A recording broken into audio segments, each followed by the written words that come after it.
Patuloy ang kampanya ng pamahalaan para sa pagpirma ng YAKAP Mutual Care Agreement para sa patuloy na pagtanggap ng mga kliyente ng benepisyo mula sa YAKAP. May report si PIA-BSU intern Zaiza Luzano.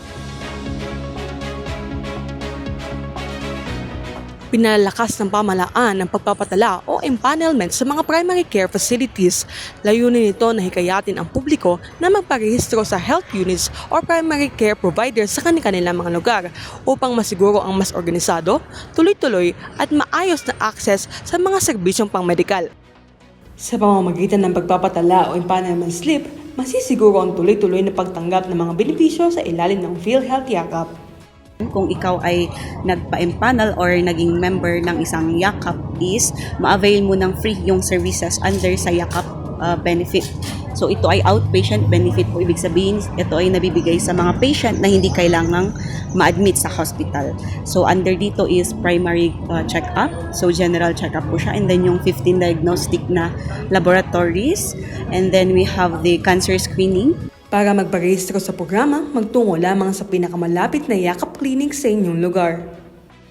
So ang steps po natin unang-una is mamili ka ng iyong choice o patient's choice po kasi siya nung YAKAP clinic. Ang YAKAP clinic po is yung healthcare facility na nagpo-provide ng YAKAP benefits sila. Ibig sabihin sila ay accredited by PhilHealth. Sa ngayon ay may 4 na YAKAP facilities sa La Trinidad, sa Camp Bado Dango Hospital, Benguet General Hospital, La Trinidad Municipal Healthcare Office, at Cordillera Hospital of the Divine Grace. Yearly ito kasi last year na naman marami mga mothers na nag-agin na ganitong opportunities. Maraming soonest na naman nila po. Was really good for this very, very helpful. Hinihikayat naman ang publiko na magparehistro sa kanilang health units.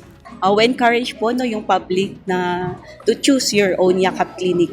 Ang kagandahan po kasi nito, ginawa to ni PhilHealth for you to maximize yung mga binabayaran natin sa PhilHealth buwan-buwan. Sa pamamagitan ng empanelment sa mga primary care facility, mas napapalapit ang mga serbisyong pangkalusugan sa komunidad at mas natitiyak ang regular monitoring at agarang atensyong medikal. Inaanyaan ng publiko na magparehistro sa kanilang mga local health units.